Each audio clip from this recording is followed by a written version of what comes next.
Good morning दोस्तों। आज अपन और एक प्रॉब्लम देखेंगे सिग्नल फ्लो ग्राफ्स का को जिसके हेल्प के साथ अपन निकालेंगे ट्रांसफ़र फंक्शन और इसमें हम यूज़ करेंगे मेसन्स रूल।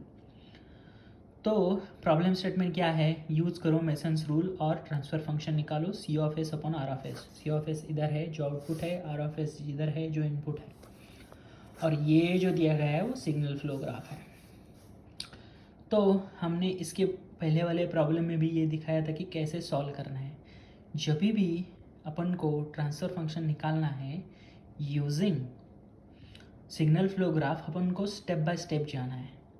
तो मैं अभी बताता हूँ कि कैसे जाना है। पिछले प्रॉब्लम्स में भी ये बताया गया बट फिर भी ये बताता हूँ। तो पहले स्टेप क्या होता है? पहला स्टेप है कि आइडेंटिफाई फॉरवर्ड पाथ गेन्स कितने हैं और उनका गेन्स क्या है। फॉरवर्ड पाथ गेन्स मतलब क्या है? तो इसके लिए उसको आपको जाना पड़ेगा सिग्नल फ्लो ग्राफ की तरफ, जैसे कि यह है। तो फॉरवर्ड पाथ गेन कैसे निकालना है? इनपुट से शुरू करना है, आउटपुट पे एंड होना है। ठीक है, ये सबसे इंपॉर्टेंट चीज़। यहाँ से शुरू होकर यहाँ पे एंड होना है। दूसरी इंपॉर्टेंट चीज़ क्या है? जब भी आप ट्रेस करोगे यहाँ से यहाँ तक, तब एरोस फॉरवर्ड होनी चाहिए, बैकवर्ड नहीं होनी चाहिए।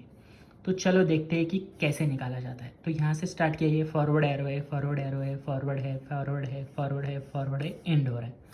तो ये फॉरवर्ड पाथ गेन है या फॉरवर्ड पाथ है। और इसका गेन क्या है? बस मल्टीप्लाई करो G1, G2, G4, G6, G7 और लिख दो G1, G2, G4, G6, G7। ठीक है, तो अभी सेम वे में और कोई फॉरवर्ड पाथ गेन्स है कि जो इनपुट से शुरू होना चाहिए, आउटपुट में एंड होना चाहिए, और एरो जो है वो फॉरवर्ड होना चाहिए, बैकवर्ड नहीं, जैसे कि है। चलो देखते हैं। तो यहाँ से मैं शुरू किया इनपुट से, ये हमने ऑलरेडी देख लिया है। तो इधर भी एक है ना, एरो फॉरवर्ड है, एरो फॉरवर्ड। तो यहाँ से चालू हो गया, यहाँ से इधर हो गया, ये फॉरवर्ड है, ये अपन को पता है। तो ये दूसरा वाला हो जाएगा। इसका गेन क्या आएगा? सेम जो पहला वाला है, बस रिप्लेस करना है G2 से G3। तो पहला वाला जो G2 है इसको G3 डालो, सेम आ जाएगा। और है क्या कोई? चलो देखते हैं। इनपुट से आउटपुट तक ट्रेस करना है, एरो फॉरवर्ड होनी चाहिए। तो ये पाथ ऑलरेडी हो गया है, ये भी हो गया है। तो चलो पहला वाला स्टार्ट करते हैं। इधर ये वाला है तो और एक यहाँ पे है, जैसे देख रहे हो आप, ये फॉरवर्ड पाथ ही है, एरो फॉरवर्ड ही है, बैकवर्ड नहीं। तो यहाँ से चालू किया G1, G2, G5, G6, G7। तो ये G1, G2, G5, G1, G2, G5, G6, G7। तो ये और एक फॉरवर्ड पाथ गेन है। और है क्या कोई? चलो देखते हैं। तो G1 से स्टार्ट किया, इनपुट से स्टार्ट करना है, आउटपुट पे एंड होना है, सब एरोज फॉरवर्ड होने चाहिए। तो G1, G3, G5 और G6 और G7। तो ये चौथा वाला हो गया। चलो देखते हैं और कोई है क्या। तो यहाँ से मैं स्टार्ट करके इधर जा सकता हूँ क्या? नहीं जा सकता, क्योंकि ये बैकवर्ड एरो है। चलो यहाँ से इधर गया, ये हो गया है। यहाँ से इधर जाएगा, वो भी हो गया है। ये इधर तक भी हो गया है, फॉरवर्ड है। ये वाला ऐसा भी ट्रेस किया है हमने। तो इधर से आके ये फॉरवर्ड में पाथ ऑलरेडी कंसिडर किया, बट ऐसे हो सकता है क्या? नहीं हो सकता, क्योंकि एरो बैकवर्ड है। ठीक है, तो यहाँ से ये आगे जा रहा है, फिर ये वाला कंसिडर किया। तो ऐसे वाला ले सकते हैं कि यहाँ से स्टार्ट किया, इधर हो सकता है क्या? नहीं हो सकता, क्योंकि एरो बैकवर्ड है। तो यही चीज़ है कि यहाँ पे खाली 4 फॉरवर्ड पाथ्स है जो कि हमने लिख दिए हैं, और उसके गेन्स भी लिखते हैं। ठीक है, तो पहला स्टेप अपना इधर ख़त्म हो रहा है कि फॉरवर्ड पाथ गेन्स निकालो। ये होने के बाद दूसरी चीज़ क्या करनी है कि अपन को लूप गेन्स निकालने हैं। कितने हैं वो लिखने हैं और उसके गेन्स भी निकालने हैं। ठीक है, तो चलो देखते हैं लूप गेन्स कितने हैं। तो लूप मतलब सेम नोड से चालू होना है, उसी पे एंड होना चाहिए। ठीक है, तो सबसे पहला वाला कौन सा है? ये देखो, यहाँ से मैं स्टार्ट करता हूँ। G2, G4, G7, G6, G7। ये इधर एंड हो रहा है क्या? एंड हो रहा है। तो H3 वो पहला मैंने लिख दिया, और पहले यहाँ पे मैंने ये वाला किया। तो G2, G4, G6, G7, H3, G2, G4, G6, G7, H3। तो वो तीसरा वाला है। ठीक है, उसके बाद देखते हैं कि और कौन सा है। तो यहाँ पे ये रिवर्स आ रहा है, देखो यहाँ से चालू हो रहा है, यहीं पे एंड हो रहा है। तो G6H1, G6H1 ये एक लूप हो गया। यहाँ पे एंड हो रहा है क्या? हो रहा है। तो G7H2 ये एक हो रहा है, G7H2। ये अपने लूप ऑलरेडी अपने दिखाया गया है कि ये ऐसा वाला है। तो और एक लूप कौन सा है? यहाँ से मैं इधर भी एक एरो है, तो यहाँ से ये स्टार्ट करो और यहाँ पे एंड हो जाए। तो सेम चीज़, बस G2 को रिप्लेस करते हैं G3 से। तो यही ये तीसरा वाला लूप गेन और चौथा वाला लूप गेन एग्जैक्टली सेम है, G3 को रिप्लेस करते हैं क्योंकि वो एक लूप बन गया। उसके बाद और एक देखते हैं, ये इधर से स्टार्ट किया हमने, इसकी जगह पे मैंने इधर से अगर स्टार्ट किया तो ये भी बन जाएगा, ये एक लूप बन जाएगा, तो उसका गेन मैंने लिख दिया। और एक बनता है कि जो मैं ऐसे ऐसे करके, ये भी एक लूप बन जाएगा, तो वो सबका मैंने लूप गेन्स इधर लिख दिए हैं। अब अगर समझ रहे हो तो बेसिकली इंडिविजुअल लूप गेन्स ये तो बन ही जाएगा एक, ये दूसरा नंबर, तीसरा ये बड़ा वाला सिंपल। उसके बाद ये जो है यहाँ से ये और ये लिया था हमने ये पार्ट, इसके जगह पर अपन ऐसा ट्रेस करेंगे, इधर जाएंगे इधर से ऐसा करेंगे, तो ये और एक लूप बन जाता है। ये उसके बाद ये वाला पकड़ेंगे, यहाँ से स्टार्ट करो, यहाँ से ये वाला एक लूप बनेगा। सिमिलरली यहाँ से स्टार्ट करो, इधर जाने की वजह से बस मैं ये क्या कर रहा हूँ, यहाँ से स्टार्ट करो, यहाँ पे भी ऐसे करो और ये एक लूप बन जाएगा। तो ऐसे ये लूप्स बन रहे हैं हमारे। तो बेसिकली अपने पास 6 लूप गेन्स है जो मैंने लिख दिए हैं और उसके गेन्स भी लिख दिए हैं, ठीक है। उसके बाद तीसरा स्टेप करना है, उसमें क्या है, non touching loops taken 2 at a time. मतलब क्या करना है, जो भी अपने लूप्स आए हैं उसमें से अपन को पेयर्स निकालने हैं कि जो एक दूसरे के साथ टच नहीं होते। तो 6 लूप्स है, उसमें से कौन से पेयर्स बन सकते हैं कि जो एक दूसरे को टच नहीं होते। 1 और 2 एक दूसरे के साथ टच होते हैं क्या, G1 G6H1 G7H2, G6H1 G7H2, ये इधर है, नोड कॉमन नहीं है तो ये बेसिकली एक दूसरे को टच नहीं हो रहे, तो ये दोनों ले सकते हैं। तो 1 और 2 लूप 1 और 2 एक दूसरे के साथ टच नहीं हो रहे, तो उसका गेन हमने लिख दिया मल्टीप्लाई करके G6H1 G7H2। तो वही चीज़ अपन को निकालनी है कि पेयर निकालो लूप्स की जो एक दूसरे को टच नहीं होते। तो देखते हैं 1 और जो भी अपना और कौन से पेयर से कि जो एक दूसरे के साथ टच होते हैं, जैसे कि ये और ये बड़ा वाला, ये एक दूसरे के साथ टच हो रहे हैं क्योंकि ये इधर से ही पास हो रहा है। ये बड़ा वाला लूप और ये वाला भी लूप, ये एक दूसरे को टच हो रहे हैं, तो ये नहीं ले सकते। फिर ये बड़ा वाला या ये दूसरा कौन सा भी, ये सब एक दूसरे के साथ टच हो रहे हैं, ये वाला, ये सब एक दूसरे के साथ टच हो रहे हैं। तो इसीलिए non touching loops taken 2 at a time, एक ही पेयर होता है जो है 1 और 2, क्योंकि कोई ना कोई इधर नोड्स टच हो ही रहे हैं। आपके यहाँ पर कौन सा भी ट्रेस करके देखोगे 1 और 3, इसमें आप देखोगे G6 कॉमन है। 1 और 4 में क्या कॉमन है, 1 और 4 अगर आप देखोगे G6H1 जो है ये G6H1 है, और 4 क्या है, G2 G5 G6, तो G2 G5 G6, तो G6 आ रहा है। तो ये यहाँ पे कोई ना कोई तो टच हो ही रहा है, जैसे कि G6 यहाँ पे कॉमन है। पाँचवें इसमें जाओगे 1 और 5 में G6 कॉमन है, 6 में जाओगे तो G6 कॉमन है, तो ये बन नहीं सकते। दूसरा और पहला का पेयर हो गया है तो वो ऑलरेडी मैंने लिख दिया है। तो बेसिकली 2 और 3 में कॉमन है क्या, कुछ बताओ। G7H2, G7 है ऑलरेडी, G7 इधर भी है, इधर भी है, इधर है, तो बेसिकली ये टच हो रहे हैं। तो अपन को नॉन टचिंग निकालने थे, तो वो 2 ही है जो मैंने इधर लिख दिए है और उसका गेन मल्टीप्लाई कर दिया।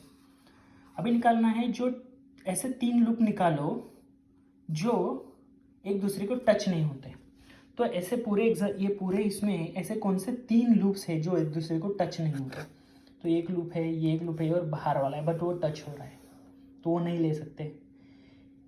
ये बाहर वाला और ये अभी कौन सा भी आप लूप लो एक दूसरे के साथ टच हो ही रहे, मतलब 3 लूप्स, इनमें से 3 लूप 1 2 3 एक दूसरे को टच हो रहे, तो नहीं हो सकता। ये टच हो रहे, तो सब लूप्स अगर 3 का कॉम्बिनेशन अपन परम्यूटेशन कॉम्बिनेशन बनाएंगे इसमें से, तो सब लूप्स एक दूसरे के साथ टच हो रहे हैं। तो इसीलिए स्टेप 4 की वैल्यू 0 है। ऐसे कौन से भी 3 लूप्स नहीं हैं जो एक दूसरे के साथ टच नहीं होते हैं, तो इसीलिए स्टेप 4 की वैल्यू आएगी 0। चलो चलते हैं स्टेप 5 में। स्टेप 5 में क्या करना है, डेल्टा निकालना है। डेल्टा का क्या फॉर्मूला है, 1 माइनस सब जो लूप्स गेन है उसका एडिशन करो। जो भी हमने इधर निकाला है ये वाला स्टेप, ये जो 6 लूप्स गेन है इनके एडिशन करनी है, और माइनस साइन बाहर इस फॉर्मूला में है, plus non touching loops taken 2 at time. तो इसके लिए हमको जाना है स्टेप नंबर 3, उसका जो गेन आया है वो इधर ऐड कर देना है। और इस केस में नॉन टचिंग लूप्स 3 नहीं है, अगर रहते तो माइनस साइन आता, और अगर इधर जो भी है स्टेप 4 में जो भी वैल्यू आती है वो माइनस करते हैं। सो बेसिकली चलो ये वैल्यूज फिल करते हैं। 1 माइनस लूप गेन्स कौन से है, ये जो भी 6 है इसको मैंने ऐड कर दिया। आप देखोगे बाहर माइनस साइन है इसलिए सब माइनस बन जाएगा। G7 जो भी मैंने ऐड कर दिया वापस, plus non touching loops taken 2 at a time, ये आ रहा है अपना स्टेप नंबर 3 से। क्या था वो, G6 H1 G7 H2, G6 G7 H1 H2, और ये प्लस आएगा, तो यही वैल्यू होगी डेल्टा की। तो डेल्टा निकालने के बाद चलते हैं स्टेप नंबर 6। स्टेप नंबर 6 में क्या करना है, अपन को सबसे पहली चीज़ क्या पता है कि नंबर ऑफ फॉरवर्ड पाथ्स कितने हैं, 4 है, जो हमने स्टेप 1 में निकाला है, जो देख रहे हो अपन T1 T2 T3 T4। तो बेसिकली अपन को इस केस में 4 फॉरवर्ड पास है, तो अपन को 4 डेल्टा निकालने हैं, डेल्टा 1 डेल्टा 2 डेल्टा 3 और डेल्टा 4। तो कैसे निकालना है, डेल्टा 1 का फॉर्मूला है delta 1 is equal to delta minus loop gain terms that touch forward path 1। तो बेसिकली डेल्टा 1 हो जाएगा डेल्टा माइनस, डेल्टा क्या है ये वैल्यू, ये पूरा ऐड हो जाएगा, minus loop gain terms that touch forward path. मतलब फॉरवर्ड पाथ क्या है, G1 G2 G4 G6 और G7। तो ये इसमें से कौन सा भी आप ये गेन टर्म्स लो, ये फॉरवर्ड पाथ 1 से होके ही जा रहा है। मतलब मैं बताता हूँ, G6 H1 टर्म है, G6 H1 टर्म किधर है, इधर है, बट अपना फॉरवर्ड पाथ गेन पहला वाला क्या है, यहाँ से स्टार्ट होके हो रहा है, इधर हो रहा है एंड, ठीक है। और अपना टर्म कौन सा है, गेन टर्म G6 H1, ये इधर टच हो ही रहा है, राइट, सेम टच हो रहा है, तो ये माइनस हो जाएगा, ये कंसिडर नहीं करना है बेसिकली। दूसरा क्या है, G7 H2 इधर है, राइट, तो फॉरवर्ड पाथ क्या है, इधर है, G7 कॉमन है, तो ये टच हो रहा है, तो वो कैंसिल हो जाएगा। तीसरा वाला क्या है, G2 G4 G6 G7 H3, G2 G4 G6 G7 H3, ये पूरा ये फॉरवर्ड पाथ से जा रहा है। सो ईजीएस्ट वे क्या है कि जो भी गेन आया है उसका कौन सा भी एक टर्म अगर फॉरवर्ड पाथ गेन में है तो एटम नहीं कंसिडर करना है। चलो मैं दिखाता हूँ, G6 H1 टर्म, G6 या H1 कौन सा भी है कि इसमें G6 है, तो ये एटम निकल जाएगा। G7 या H2 कौन सा भी है क्या, G7 है, तो ये निकल जाएगा। इसमें क्या है, G2 G4 G6, अभी ये इतने जितने भी टर्म्स हैं इतने से कॉमन क्या है, G6 G7 और H3, G6 G7 और H3 कॉमन है। इसमें आ रहा है क्या, G6 G7 है, तो बेसिकली टच हो रहा है, तो वो कैंसिल हो जाएंगे। और ये जो है प्लस G6 G7, ये इधर भी G6 G1 है, सो इसीलिए ये सब आइटम एक दूसरे के साथ कैंसिल हो जाएंगे और डेल्टा 1 की वैल्यू आएगी डेल्टा, क्योंकि डेल्टा 1 में 1 माइनस ये सब चीज़ें आएंगी और माइनस ये पूरे टर्म्स वापस आ जाएंगे, तो माइनस करोगे तो प्लस हो जाएगा, तो बेसिकली एक दूसरे के साथ सब कैंसिल हो जाएंगे, बचेगा 1, तो इसीलिए डेल्टा 1 आएगा 1। सिमिलरली डेल्टा 2 डेल्टा 3 डेल्टा 4 अगर निकालते हैं हम, सेम चीज़ ये लिख देना है, और माइनस कौन से टच हो रहे हैं, तो अपना लूप कौन सा भी लूप ले लो आप, कौन सा भी आप फॉरवर्ड पाथ गेन ले लो, T2 T3 T4 सब फॉरवर्ड पाथ में ये सब गेन के टर्म्स टच हो रहे हैं, तो इसीलिए डेल्टा 2 डेल्टा 3 डेल्टा 4 की वैल्यू 1 आएगी, क्योंकि ये सब टर्म्स कैंसिल हो जाएंगे। आप अगर अलग से लिख के कैलकुलेट करोगे तो कैंसिल हो जाएंगे। तो एक बार अपन को डेल्टा 1 डेल्टा 2 डेल्टा 3 डेल्टा 4 पता है, T1 T2 T3 T4 step 1 से पता है, तो अपन निकाल लें transfer function T of s is equal to C of S upon R of s is equal to T1 delta 1 plus T2 delta 2 plus T3 delta 3 plus T4 delta 4, ठीक है।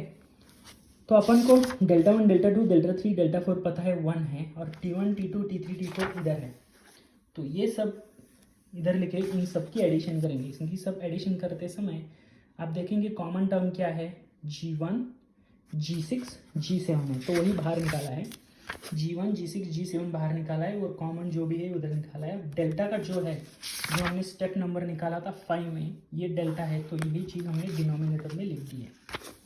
तो लिखो मैथमेटिकली कॉमन चीज़ें निकालो बाहर और देखो कि क्या क्या चीज़ आ रही है। तो वही मैंने इधर रिपीट नहीं किया है, वही सेम चीज़ ऊपर का न्यूमरेटर इधर आएगा और अपना transfer function, final transfer function ये रहेगा। तो ऐसे स्टेप बाय स्टेप अगर आप सॉल्व करोगे तो ट्रांसफ़र फंक्शन निकालना ईजी है। बस थोड़ा टाइम लेता है, दिमाग थोड़ा सा कॉन्सेंट्रेट करके ये चीज़ करनी पड़ती है, बट ये अपन सॉल्व कर सकते हैं। तो आपको अगर कोई क्वेश्चन है इस एक्सप्लेनेशन में मुझे बताइए, मैं कमेंट्स में आपको रिप्लाई देके वो सॉल्व करने का, आपका क्वेश्चन आंसर करने के और आपका डाउट सॉल्व करने की कोशिश करूँगा। Thank you, have a great day.